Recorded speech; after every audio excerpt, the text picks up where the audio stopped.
Olá, prestem bastante atenção nessa história que eu vou contar para vocês. Essa história ela aconteceu em agosto de 1966.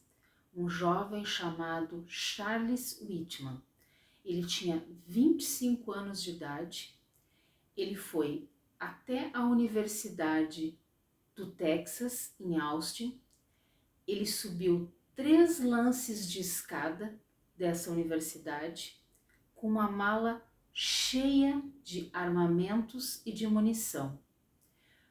Quando ele chegou no alto dessa torre, ele matou uma recepcionista com a coronha do rifle e atirou em 2 famílias de turistas que também estavam subindo por essas escadas.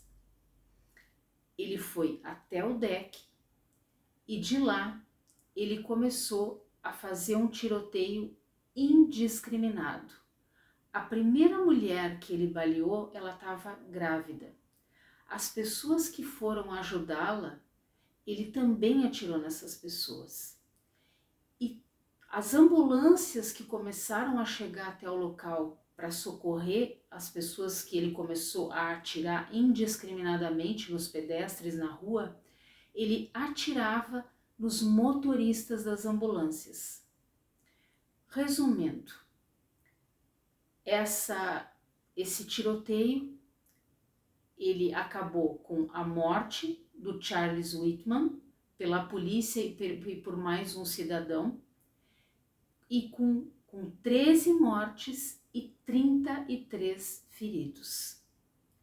Bom, Whitman era um rapaz com 25 anos de idade, ele era caixa de um banco, ele era ex-escoteiro e fuzileiro naval.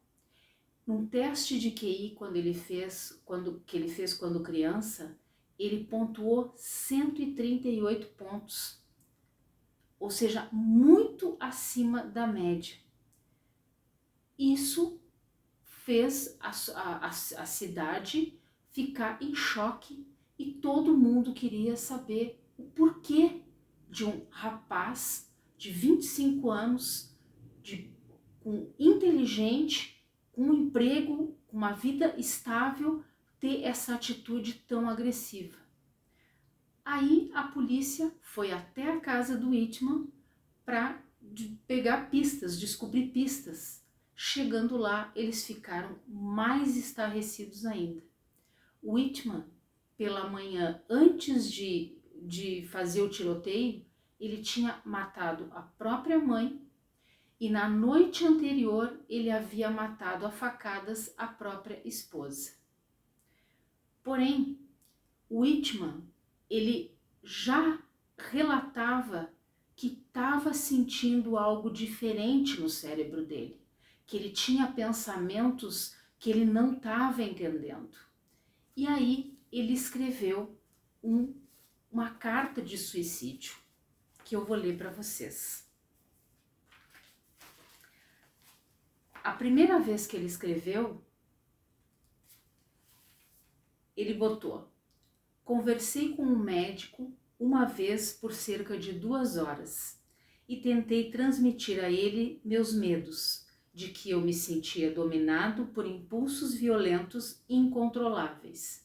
Depois de uma sessão, não voltei a ver o médico e desde então tenho lutado com meu tumulto mental sozinho e aparentemente em vão.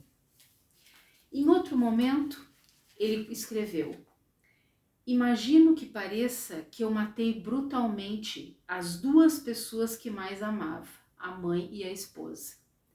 Só estava tentando fazer um trabalho rápido.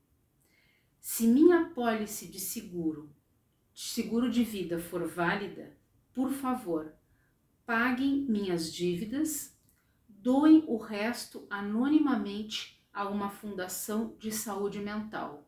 Talvez a pesquisa possa evitar outras tragédias desse tipo. E aí, depois que o Whitman ele foi morto, os médicos eles tiraram o cérebro dele para fazer uma autópsia, uma análise, para saber o porquê desses assassinatos em séries de forma tão sangrenta. E aí o que eles descobriram é que ele tinha desenvolvido um tumor do tamanho de uma moeda numa estrutura do cérebro chamada tálamo, e que pegou o hipotálamo e uma parte da amígdala. E a amígdala é uma região do nosso cérebro que ela está envolvida com o medo e a agressividade. E no final dos anos 1800, pesquisadores descobriram que danos nessa estrutura, na amígdala cerebral, ela causava perturbação emocional e social. E na década de 1930, os biólogos Henrik Kluver e Paul Busse demonstraram que danos à amígdala de macacos levavam a uma constelação de sintomas que incluíam ausência de medo, entorpecimento da emoção e reação exagerada. As fêmeas, elas com danos na amígdala dos macacos, elas tinham um comportamento materno inadequado e elas eram negligentes com os filhotes e maltratando fisicamente os seus filhotes.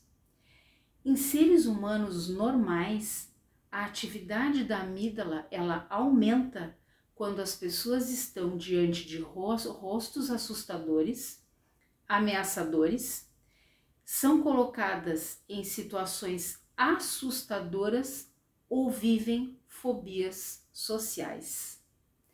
Aí vem a questão, o Whitman, ele é culpado ou inocente por ter assassinado todas essas pessoas? É uma questão que a gente tem que começar a pensar quantas pessoas aí podem estar atrás das grades e que, na verdade, a gente não pode separar o indivíduo da sua biologia. Porque isso aqui, essa mudança na biologia de uma pessoa, ela muda completamente o comportamento. Para pensar. Um abraço.